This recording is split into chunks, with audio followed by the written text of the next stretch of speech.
All right, everybody, greetings. Welcome once again to the Rec Poker Podcast YouTube video. I'm your host, Steve Fredland, and as always, we are sponsored by Running Aces, Racetrack and Casino, so thanks to those guys. Our guest, as promised, is Eileen Sutton, and we are super excited to have her on the show and joining us by video call, which is sort of a new endeavor for her. So, Eileen, first of all, just thank you so much for taking the time and joining us. Thank you. It's a pleasure to be here, and I'm really glad you're taking on these issues. I'm excited to have the chat. Now, where are you calling in from? I'm calling in from New York City. That's a little town, like, over there. Yeah, I feel like I've heard of that. Is that, so it's on the West Coast? Is that right? Is that kind of... I think it's East Coast. Yeah. East Coast. Okay, yeah. Okay. Now, are you a New Yorker by growing up, or are you a transplant, or what's your deal there? I grew up in Los Angeles. So hold on, I just want to be clear. So I'm looking like kind of at your face directly. So does my head look kind of normal and everything, like where I'm looking and stuff? Well, first of all, your head looks way more normal than any of us that are on the panel. So let's just start right there. You're perfectly fine. Your head looks perfectly fine. You can look straight ahead. No, you're fine. You're centered just fine. So.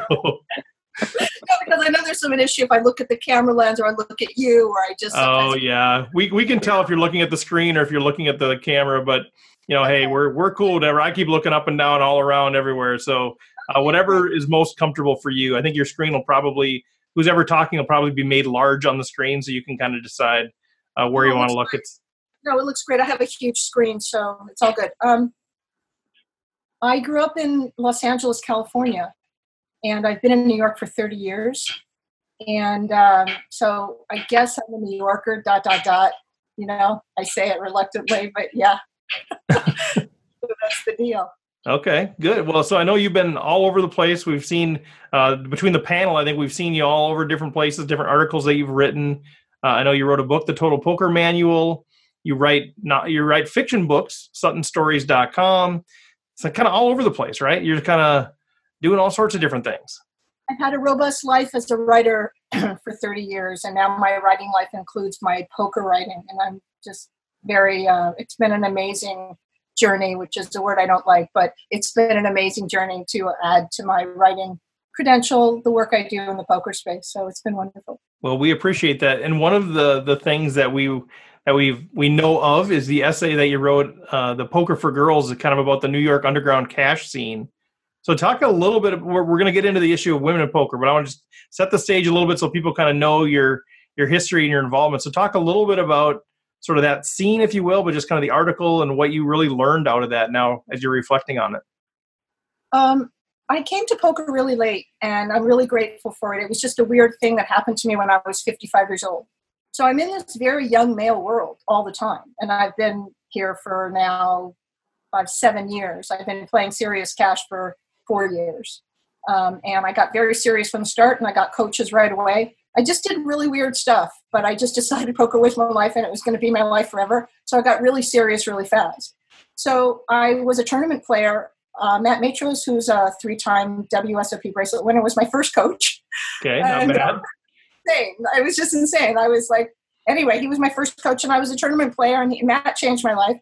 And I found cash about a year and a half or 2 years into my tournament life. And then I got to know Ed Miller, and I edited his 9th book, The Course. He became my second coach. And Tommy Angelo is now my third coach and has completely transformed my game. And it's been an amazing journey. So my life on the underground scene in New York is, oh my God. I mean, I'm writing a memoir about it. It's been a tremendous ride. And just 1,000 stories to tell about what that's felt like and how it trained me and my feelings about it and my next steps as a poker player, as an aspiring professional, and all that kind of stuff. So, well, I'm sorry that the coaches that you had have just been complete no names. That's kind of a sad journey for you that you enter the poker world and you just can't connect with anybody that knows anything about poker. Really tragic. Really tragic. That is the right word. Well, let's talk. You can talk more about kind of that history or whatever we need to talk about to kind of flesh out this issue a little bit. But we are starting to broach the topic a little bit about women in poker and what is happening.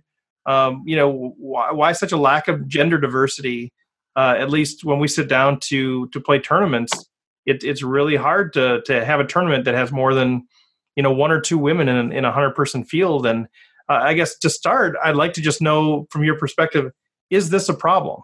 Because I personally, I see it as a problem because I think a community is only as good as the diversity it has. And whenever you're lacking diversity in some way, the community is not operating to its fullest potential. So that's kind of where I'm coming from on this. And that's why I wanted to tackle it. But I don't want to make an assumption that it's a problem if people don't think it is. So I'm kind of curious to start with, from your perspective, is this a problem that we have a lack of gender diversity in tournament poker?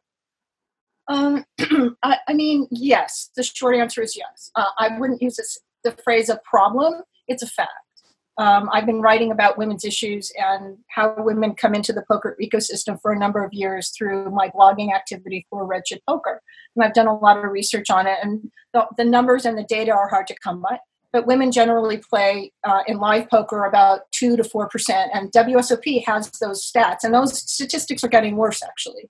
Yeah. And women tend to play online at much higher numbers, up to maybe 20%. I'm not sure if that's on the tournament side or the cash side.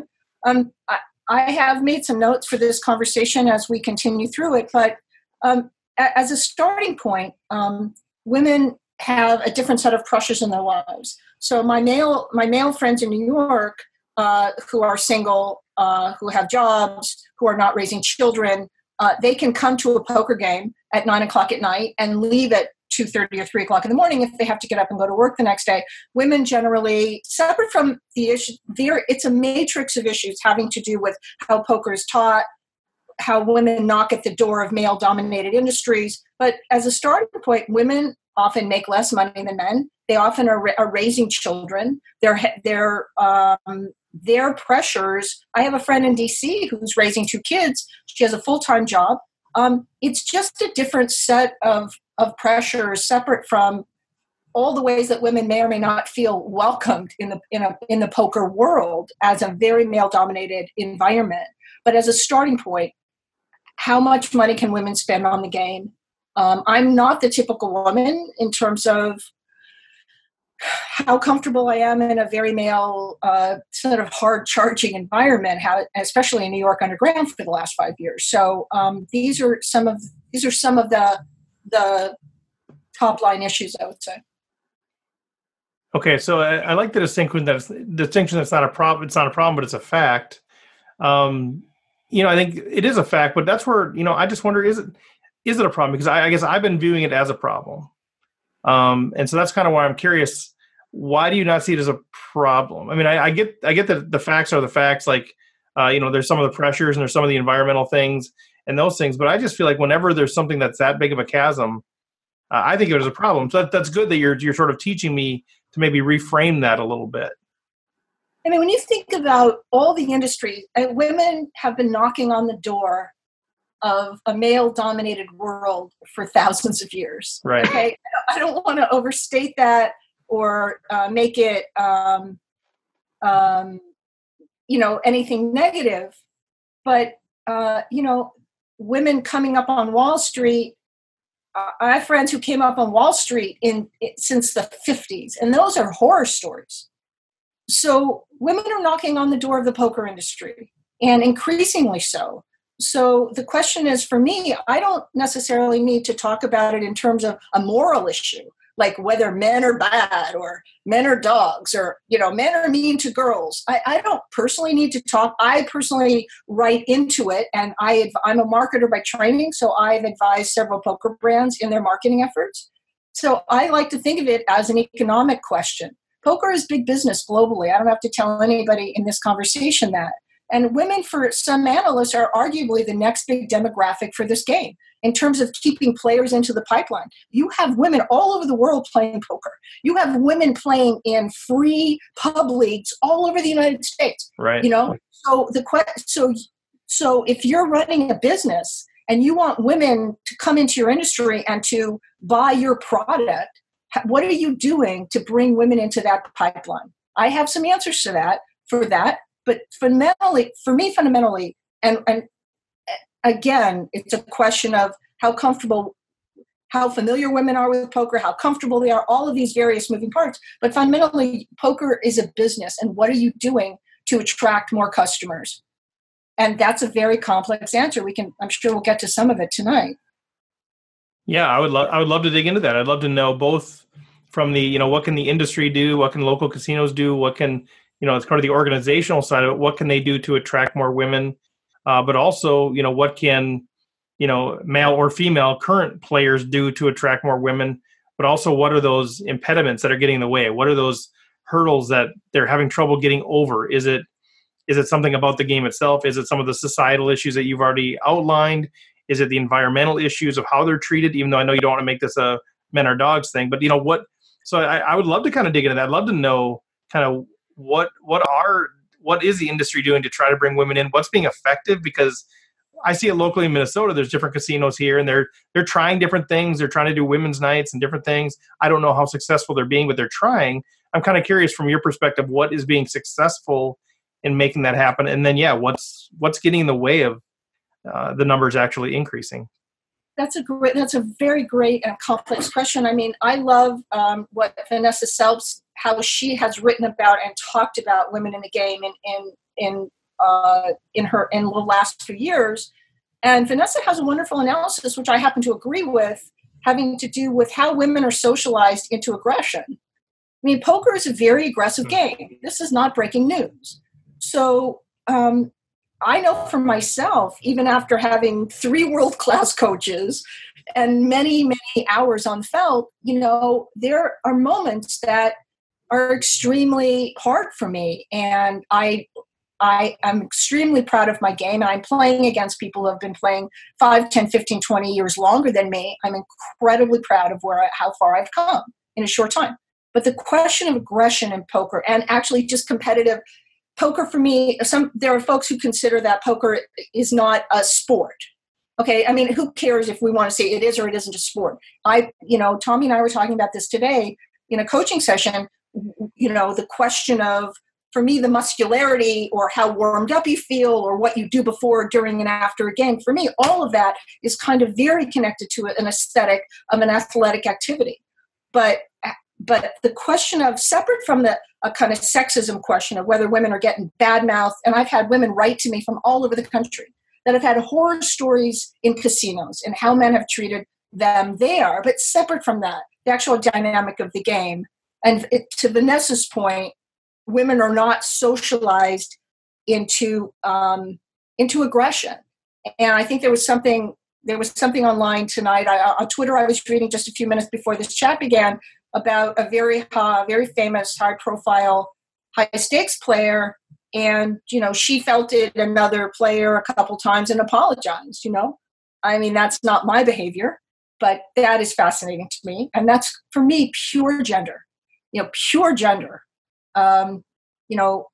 It's a pretty brutal game. It doesn't have to be every second. In terms of, for myself, I write about a more progressive sort of attitude toward the game.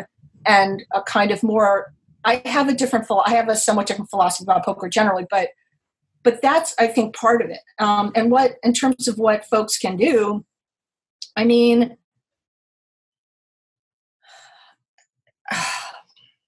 there's an organization like Poker League of Nations, and I think change happens in society and in our social structures from the ground up. So Poker League of Nations is organizing women in some sense all over the country and bringing women into the game and creating environments that women feel safe and comfortable playing poker. I think once women are exposed, like anything else, right? We now have athletic leagues that are female leagues or whatever, like female baseball, but baseball leagues and basketball leagues and all that kind of stuff.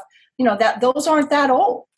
Sports has been a man's world for thousands of years. I mean, formal sports for 100 years and commercially. So how I think women who come to the game understand how exciting and amazing this, and how hard it is, and how beautiful it is. It's an amazing, ridiculously beautiful thing that we do. So yeah, it's tentacled. That's good. So I've got a million questions. I want to make sure that we have panelists too, and I told them just chime in at any point in time. So I'll pause from time to time and make sure if they don't jump in, make sure they have a space to ask a question, but anything at this point from the panel? Yeah, I'm curious on your thoughts of like women's only tournament, because I've heard women espousing two different viewpoints. One is, it's a great way to get women into the game where they don't need to put up with men for those events, and then they can play in open events after that, after they become comfortable with the mechanics and have a welcoming experience. And I've heard other women state that they find that thought process or the idea of women's only tournaments somewhat demeaning. I mean, the reason we have them in sports is there are just biological differences that men, with the testosterone and everything, put on more muscle than women do. But there is nothing physical that means a male poker player is going to be any better than a woman poker player. Maybe there are some of the socialization things that you had mentioned previously that might impact that. But I'm just curious to get your take on that particular question. Well, thank you. I don't think it fundamentally has to be one thing or the other. I personally, for myself, I wouldn't like to enter an all women's game, or I wouldn't feel like I needed that to make me feel. I mean, I just dove in to the underground cash scene in New York, as a grown up. So I got very comfortable with a lot of aggression very quickly. And I appreciate that for some players, and for some women, it's an easier entry point. And again, I just don't think it has to be one thing or another. And I think if there's some women who, I know of some women who have had some very difficult experiences live. And if they come into their poker experience fortified and feeling like they have a community of women around them who are going to be supporting them and helping them understand the game and understand the culture of the game, then great. It's not for me personally. But I appreciate that it's almost a marketing, in some respects. I think it's also a marketing niche. It's a way for brands to, for example, Poker Central, which I think does some really wonderful work on the gender front. And they have ladies' nights and et cetera, et cetera. And then it's, for some poker brands, it's a marketing thing, and that's fine too. I don't think it has to be one thing or the other. Yeah. Chris? Yeah, I have a question too. I mean, I think there's all these institutional things, whether it is sort of, women's tournaments or that and that's the business side of it. But in some ways, there's also a really compelling case for the players, right, to grow the game. I mean, if 51% of the population started playing poker more, our fields would be enormous, our prize pools would grow, all kinds of great things would be happening in the game. And so what is it? I mean, and I understand there's all these factors that go into limiting some women's ability to enter into the game, and the socialization factors that you talked about. But that actual experience when you get to the tournament, what is it that players who want to see the game grow, like me, can help do to provide a more welcoming environment? Are there things that we can do to make the space less of those horror stories happen? Right. No, this is very interesting. I'm not in the tournament world anymore, but I don't think that the dynamic is any different than when a woman sits down in a cash game at a casino or she sits down in a tournament. I mean, once or twice, I've seen, I've had really good luck in New York, but I've had a couple of really kind of awful experiences, and I'm very grateful that I only had two of them. But I played with a guy who was pretty unstable at one point, and he lost a hand to me and he went crazy. And and maybe men, I don't know if men also sort of talk to each other or go toward each other like this in some sense. I haven't seen that much of it. But he just got up, he was yelling at me, the game runner didn't intervene. I felt overwhelmed. It was a very difficult moment in terms of what I thought he showed sort of slow rolled, those moments in poker, it just gets knotted, right? So he just he just really lost it. And I felt really pretty traumatized from the evening and wrote a blog for Red Chip about it. But in that moment, nobody defended me, right? First of all, other runners that my runners in New York, and I've, have great respect for runners in New York. It's a hard business and dangerous and all that kind of stuff. And other runners, if it had happened in other games, other runners would have just immediately sort of shut that down. But if you are at a table and a woman is getting, kind of catcalled by a man, or language is happening, or, there's something really more violent or kind of aggressive, like what happened to me, what are the men doing in that moment? I was interviewed a few weeks ago by some folks, and one of the co-hosts was a floor guy at a casino, and he would pull guys aside and talk to them and try to educate them. So the question is, and the guys would be very defensive with him, and they're just like, you can't talk to me this way and all that. So, this is an awkward analogy, but if I swear like a sailor, which I do, and I go into a church, and I choose not to swear like a sailor in a church because I know it's going to offend the congregants of that church, right? I honor the needs of strangers, right? So how is it that somehow there's some license, in a way, not to honor the needs of female strangers in a poker context, where they can be verbally, there's verbal aggression, assault. I'm not talking about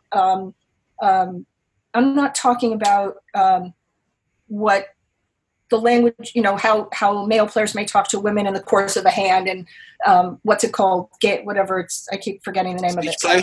I think, yeah, I'm not talking about speech play, but in terms of some of the uglier stuff that happens, what are the other men at the table doing in response to that moment? Because that's a community. For me, poker is truly a community. Like, I really feel in my best moments, in my most generous, compassionate, serene moments, which are frequent, I just have a great love for this community. Like, I'm often in awe. I sit down at a table and I'm just in awe of what we all do together. So if I'm in this community and are you not defending? If you're not defending me, why not? Yeah, that's one answer. I love that. I feel the same way. I love the community of the poker world, and I do feel that way. I feel super embarrassed. I feel like the community is broken when those sorts of comments are happening. And I think, what's the rule? How do we stand up for people? How do we, interject? How do we train people? And frankly, there might be people listening to this right now that, and I'll be a little transparent, that have wanted to get together with me and kind of hang out and kind of, learn from each other. And because of the way that they treat women at the table, I say no. Sometimes I've told them directly. Sometimes I just don't, because they don't have the kind of character that I want to encourage or engage with. And so I think that's one thing that we can do, is sort of, in a sense, shun people or do it. I'm in Minnesota, so passive aggressive is always going to be my nature. But there are different ways that we can handle those things. I think one thing that's been really helpful for me from a personal perspective is, I'm filled with privilege, right? I'm a middle-class white male. All right. I understand privilege, or at least I want to understand it. And I don't understand what it's like to be on the other side of that privilege. And I think, when I'm at the poker table and I hear some of these comments, some really direct, some just indirect, just sort of some of the language that's used when a woman is at the table, some of the teasing, back and forth. What it's done for me is it's really opened my eyes to what women are probably going through on a daily basis, and what any, I don't want to say minority, but any sort of marginalized group of people that's been struggling for equality for all of these generations has been going through. And I think, so for me, it's opened my eyes to be like, wow, is this what they're facing on a daily basis in a male-dominated world? And so I don't know if I'm overemphasizing that point, but I'm kind of curious your take on that. Like, I've really looked at that as an opportunity for me to learn and to see firsthand what is I think a bigger picture of our society. Yeah, I really deeply appreciate you caring about these issues and you guys gathering tonight and taking the time, because they're gigantic issues, and yeah, it's again, it's gigantic. And, men,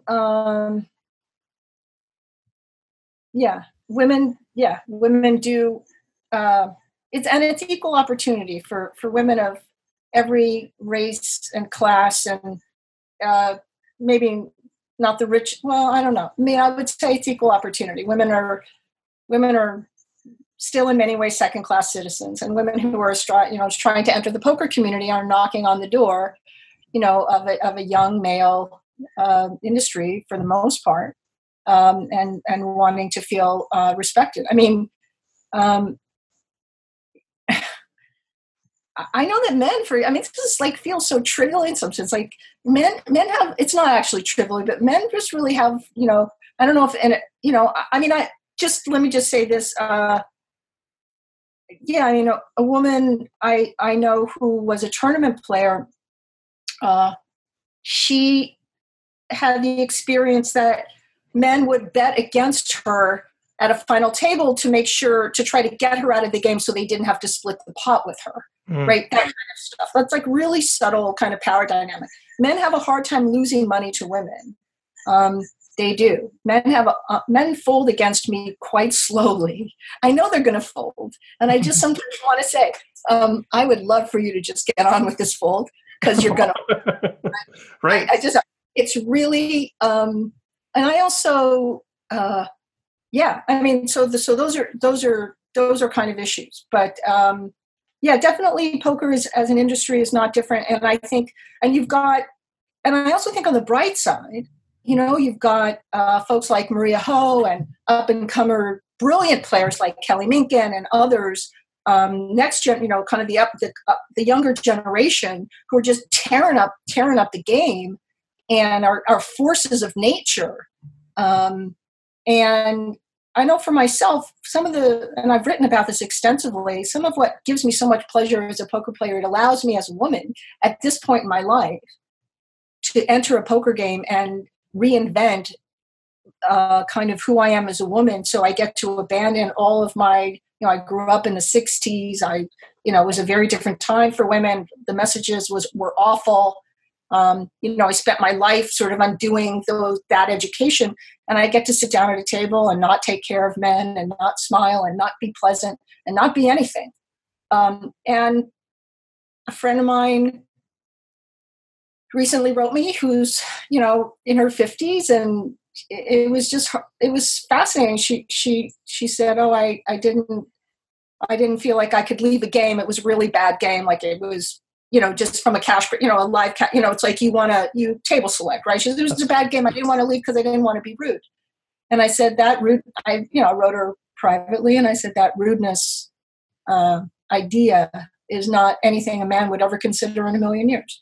Right? Like just sort of that subtle socialization about being nice and being polite and not being too aggressive or apologizing for felting, all that stuff. But I think I'm getting a little bit off track from your question. But yes, women deal with a lot every single day. No, that's super fascinating. Just even that realization. And I think that almost sounds like almost a promotional opportunity for women to say, come to the table and you can strip away all of the stuff that society's telling you that you have to be, right? You're equal. You're one of 9 or one of 10 people that are sitting there, and you no longer have to be a male or a female or whatever. You're just a poker player, right? Yes. No, that's beautiful. Beautiful articulation. That's exactly how it feels. Yeah. Poker for me is like the great equalizer. Just, oh my God, that part of it is so intense for me. I love that. And as long as you can sort of not let it mentally affect your game, right? To know that those things are maybe happening and those sorts of things, right? To be strong or whatever, to realize that you can kind of push that stuff aside and play your game. I think that's great. Chris, did you have something? Or go ahead, Eileen. No, go. I want to get well, so I'm also thinking about some of the women in my life who know I play poker and are like and they're kind of fascinated by the game, a little curious, and will play really casually, whatever. But they're maybe a little intimidated or a little scared to jump in that first time to go play in a serious game, even if it's low stakes or whatever. What would you say to somebody? What kind of advice would you give to a woman who's maybe a little curious about playing, but kind of nervous about taking that first step?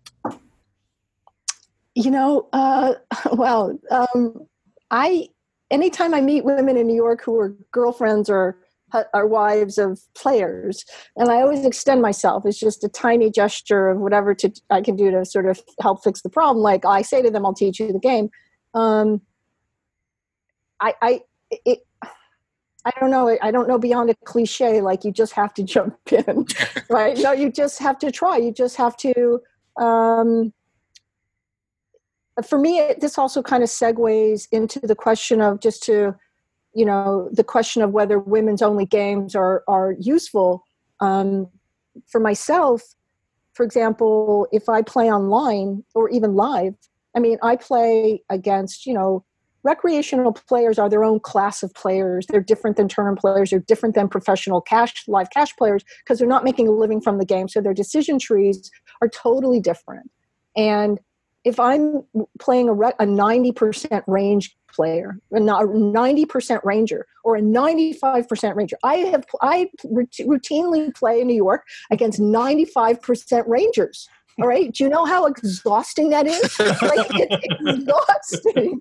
So, and if I play against these guys online, for me, like, I cannot tell you, like, I'm just like, oh my God. But it just like, they like, I want to destroy them. And I love them because they teach me so much, and they teach me so much discipline, and they teach me to wait for spots. And so this question of, I've only met one woman in New York who I considered like a maniac, but not even capital M, like small m.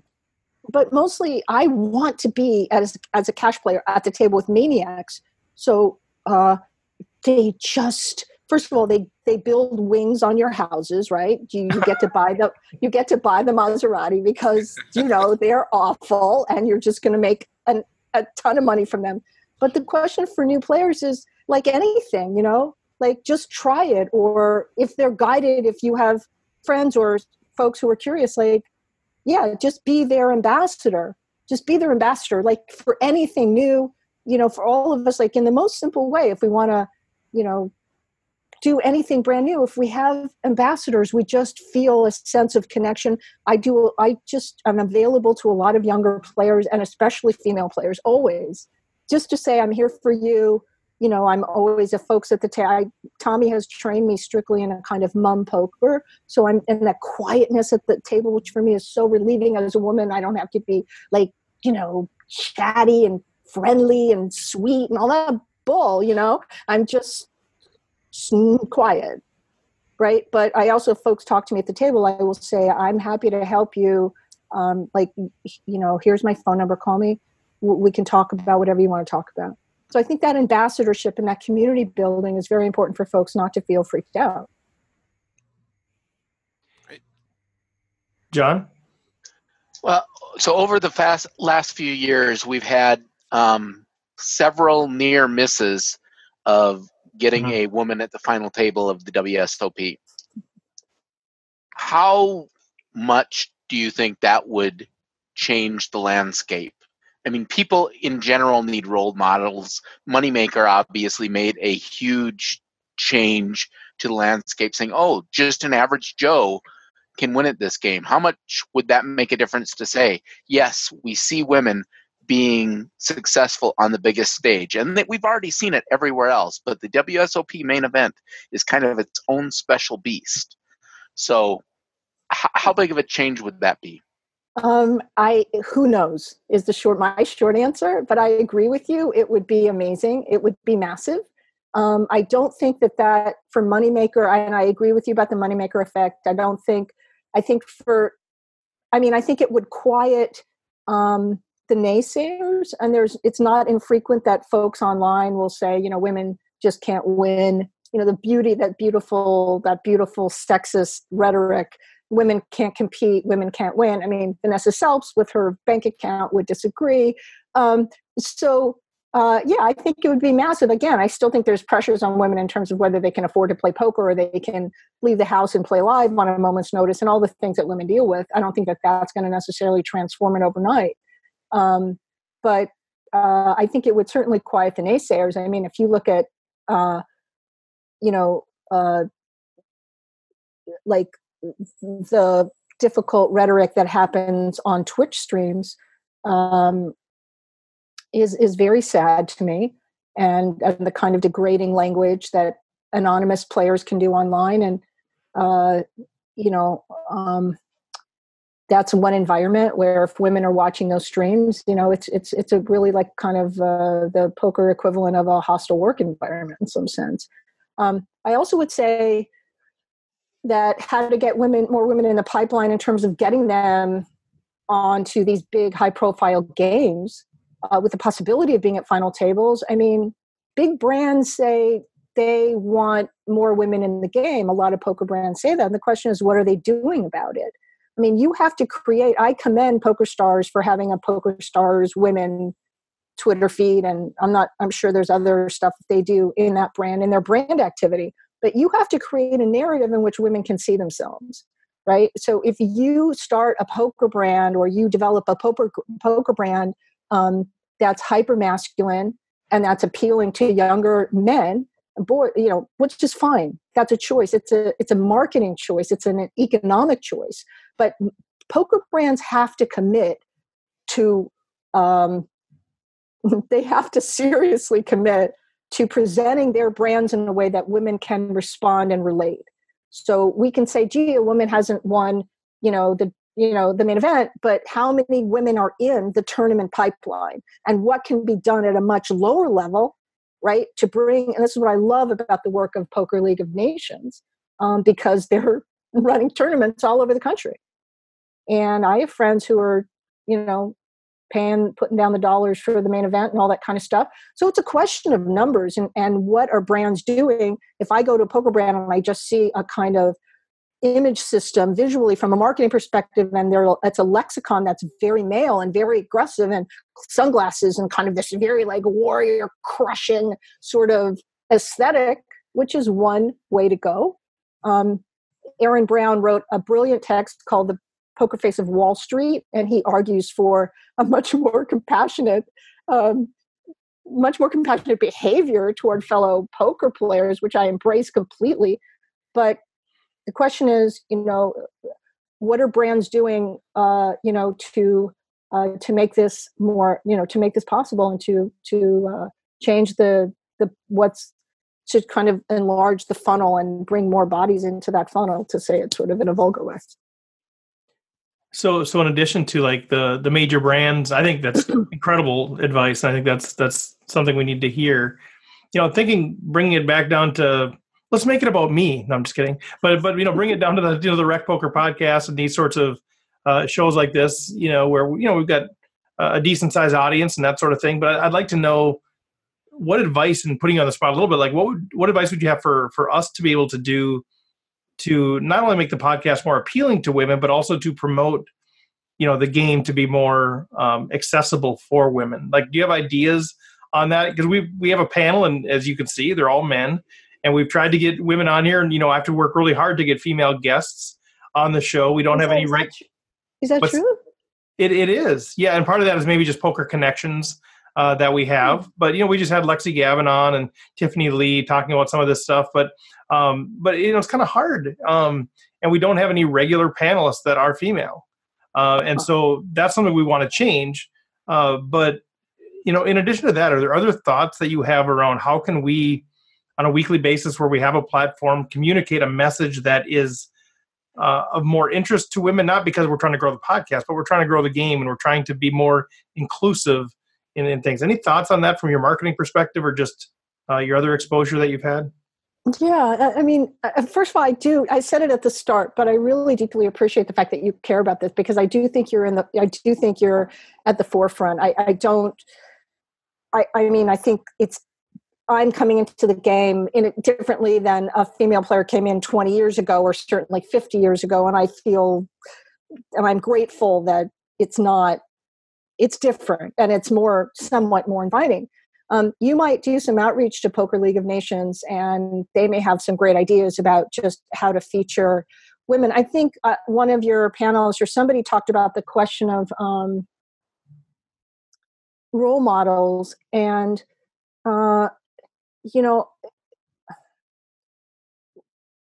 when I was writing the Total Poker Manual, I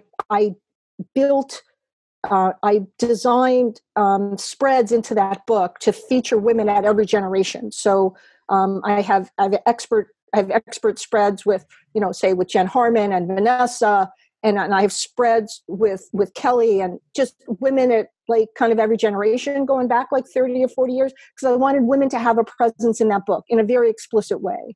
And I think if you have women on the show who are accomplished poker players, whether it's cash or tournament players, and women see other women that have succeeded. I also think, for example, and I've had chats with folks about this, that poker, for example, young men in high school and college, right, are playing poker, right? Like I don't know what your history is, and it wasn't my history, but I mean, my whole family played poker, but it wasn't my life. But in the 60s, it was just, I don't know. I mean, poker is everywhere, but if it's not in your family, and then I know a ton of men, right, who came up in high school and college playing poker. I don't know a single woman who had that experience, like who they're, in their dorms or whatever, they were getting drunk and drinking a lot of beer and playing poker. Those really core, very deep cultural, sociological things, like how men end up in their dorm playing poker, but women don't. Mostly women don't. But if women see women who are successful, and I talk to young people all the time, my friends, I have a friend whose daughter is 16 and she's just brilliant in the game. And I'm like, and she's just totally nurturing her like that.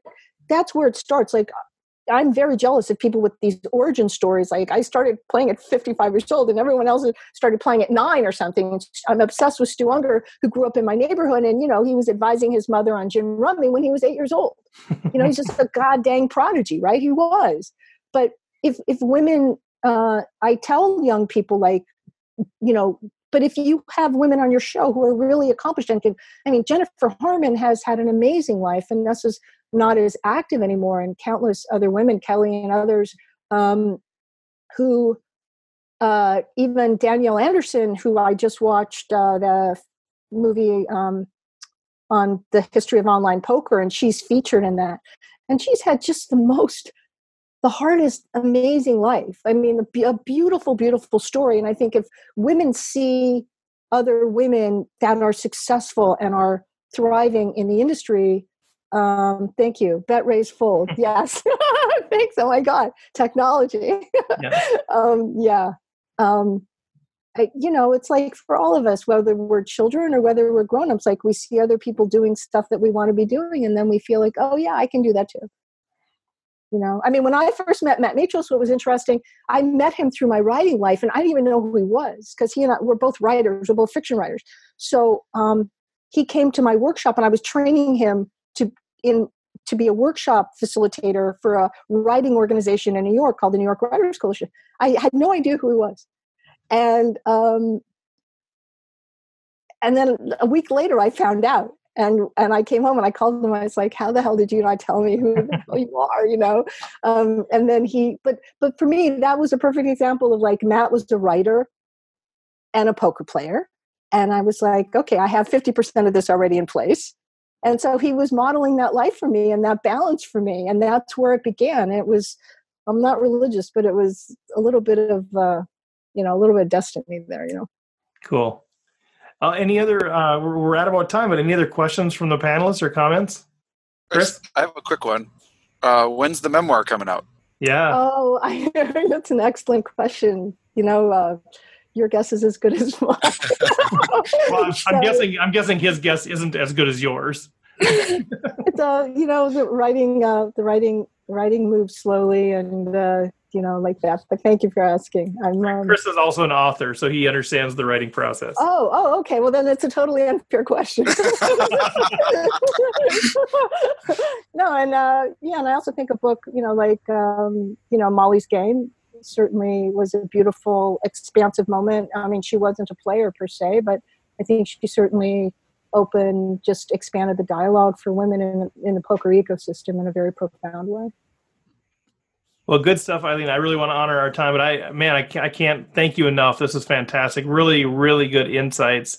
And so if people want to connect with you, I'll put the links out there, but suttonstories.com. Right. And the Twitter is Poker for Girls? Poker for Girls. Simple. Spelled out, not the number 4, FOR, right? Poker for Girls. Yeah. And I really love talking the game with folks, and I really love. I love talking to strangers about poker, so it's all good. Well, I'd love to have you on again at some point and actually just talk strategy, if you're up for that. Sure, that would be great. Thanks. That would be super fun. So any other ways that people can connect with you other than the website and the Twitter feed? Yeah, essentially that. Yeah. Essentially that. All right. Well, Eileen, thank you. Thank you so much. We'll let you go there. And we'll let you sign off. We'll probably hang on and discuss things a little bit longer. Okay, I'll sign off. Hold on. You can figure out how. No, hold on. I was just like, we'll just all watch you struggle trying to figure out how to.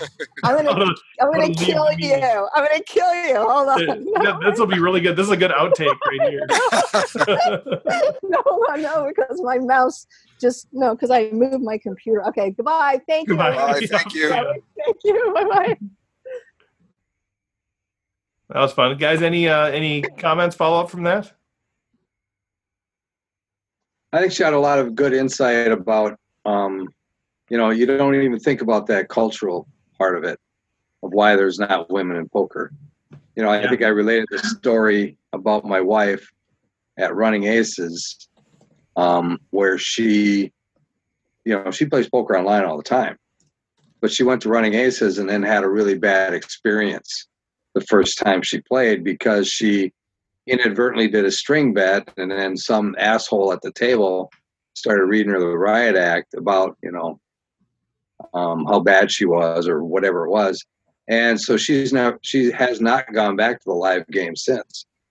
And I think if guys, and maybe it's just me, but when I first started, I think it was probably around the year 2000, I was watching World Series of Poker on TV. That's before they showed the whole cards, this was a long time ago. And I just thought, this is a cool game. I want to try this game. So I went out and bought a book on the basics of poker, of Texas Hold'em. And then I went down to Canterbury Park. And I was a nervous wreck. Yeah. The first time I stepped into a card room, I'd never played in a card room before. I was a nervous wreck. So can you imagine being a nervous wreck and being a woman and then being intimidated by some asshole at the table? That's not a very welcoming sight or a welcoming, start for. That's a bad combination. Yeah, I've had 4 different guys that I've actually met at the front door of the casino because it was their first time going. They didn't know what to do and they're super intimidated. But they're among other men. They're not the minority. But even them, and I remember my first time going into the casino, I don't know what to do. It was only 8-9 years ago. And so, I can't imagine if I was walking in, into a place where it's a male dominated thing as a female and then being berated, which, people will berate anybody anyway, but I do think it does happen more to females. And I think part of that is because that's how men are. But that's a bad combination. Why would you ever go back? Right. It's such a bad situation. I keep trying to get her to try it again, but she just she's not comfortable with it. Well, and you can't promise it's not going to happen again. Right. That's the problem. If you could just say, boy, that was a one-time thing that's never going to happen again. And it probably won't, but you can't guarantee that. Right.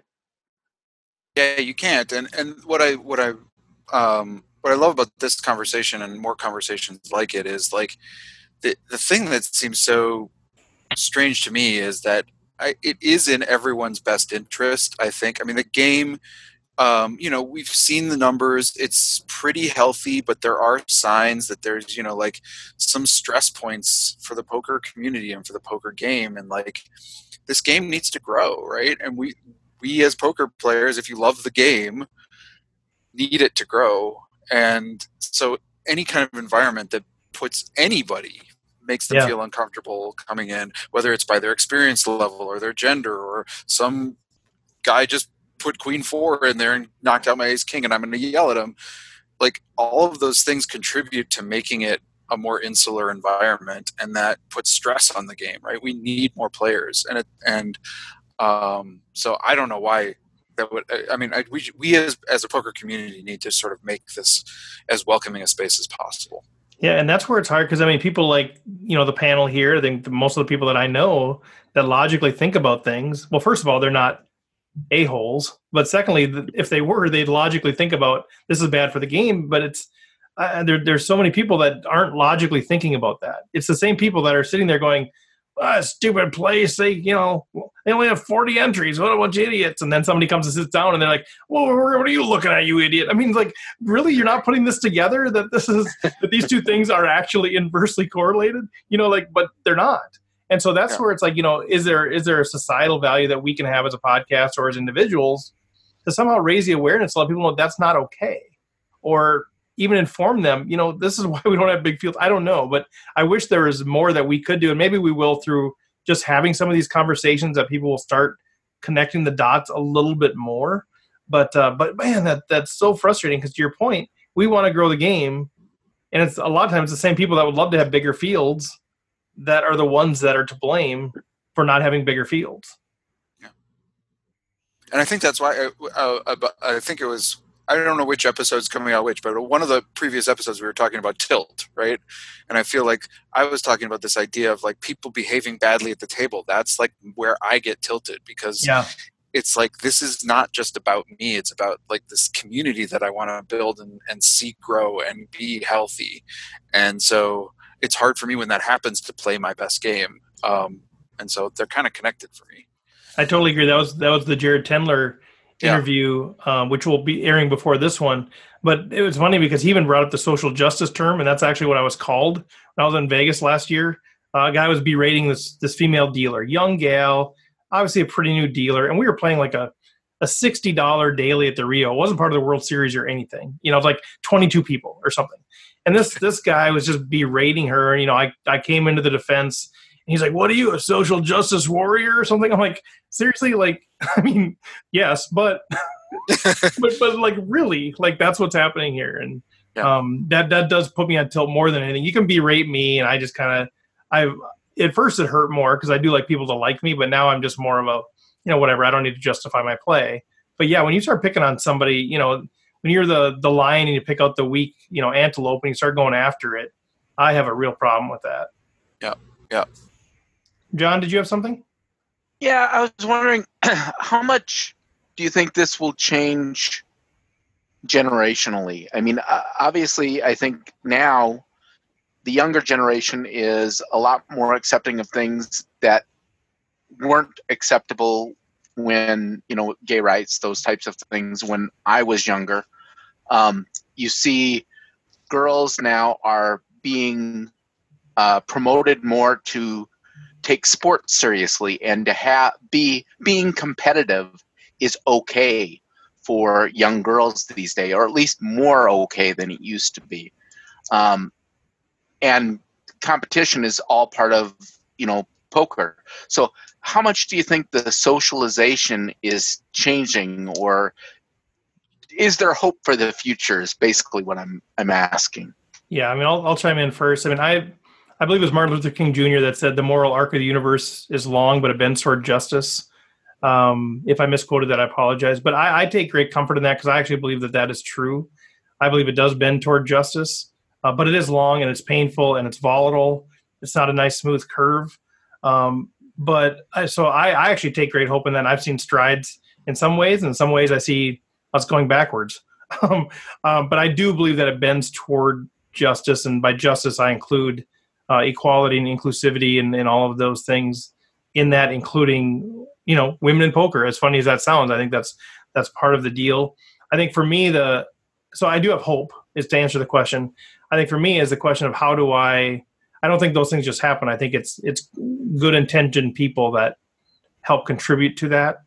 And so that's kind of where I come in, is like, yeah, it could just happen, but is there a way that I can proactively accelerate that process and make the small difference that I can make? So that's where I go. I think we have hope.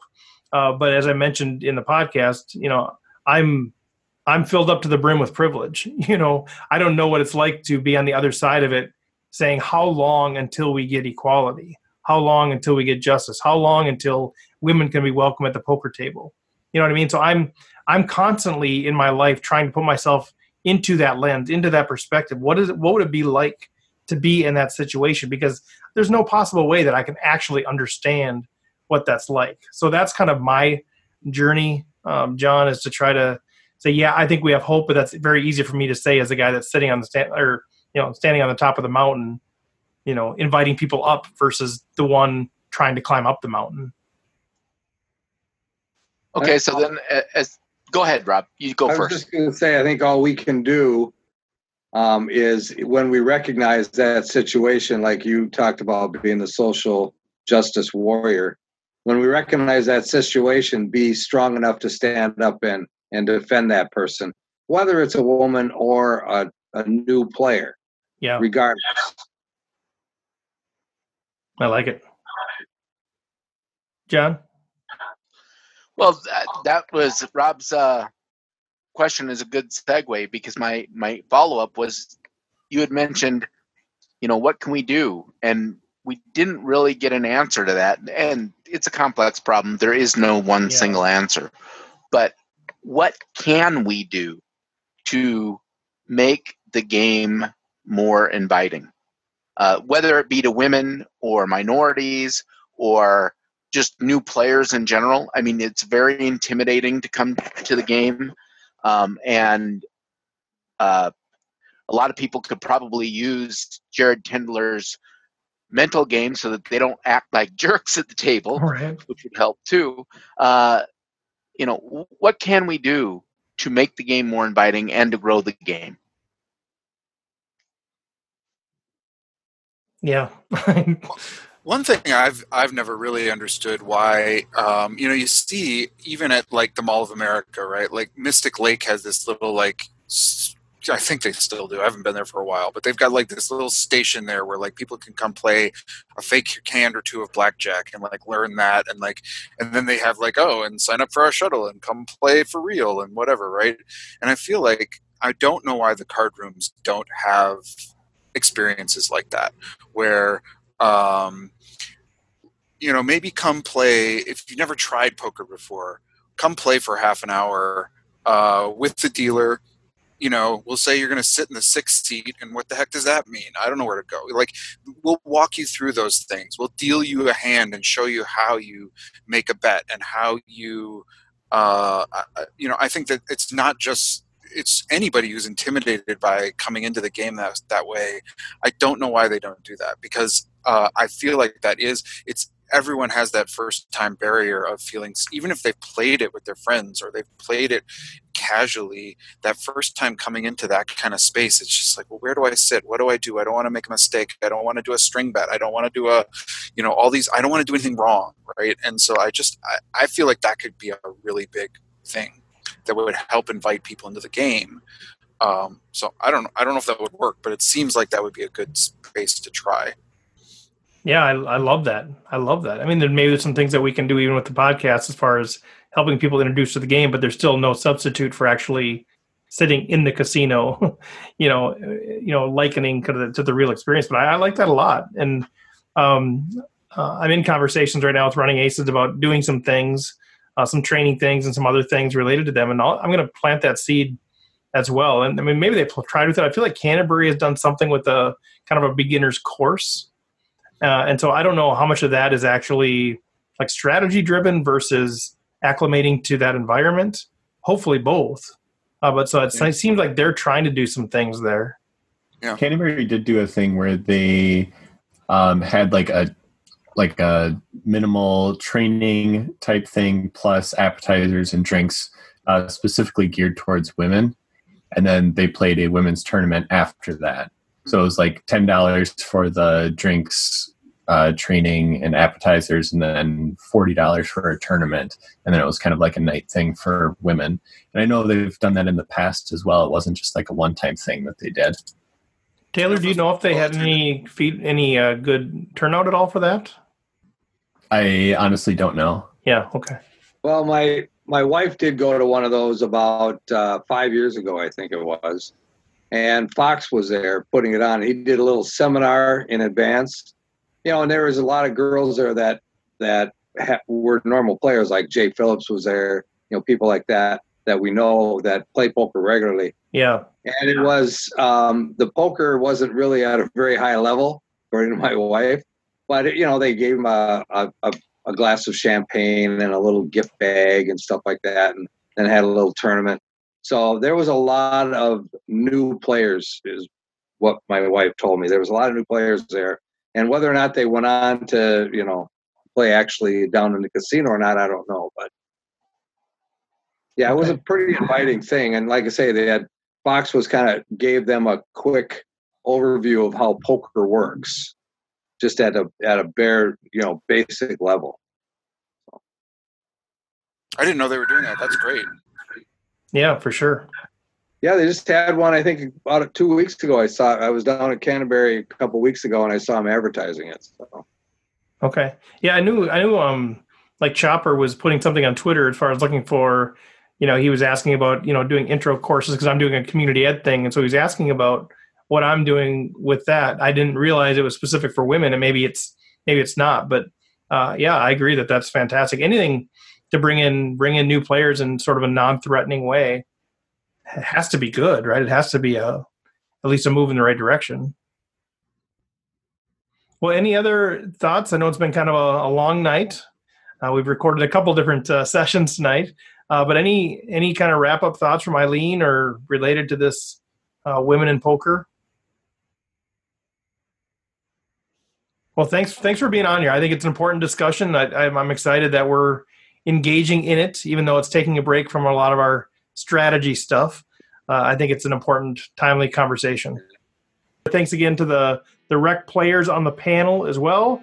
Thanks to Running Aces for being our sponsor as always, and go check out recpokertraining.com for everything that we have going on. So that's it, everybody. Good luck on and off the felt.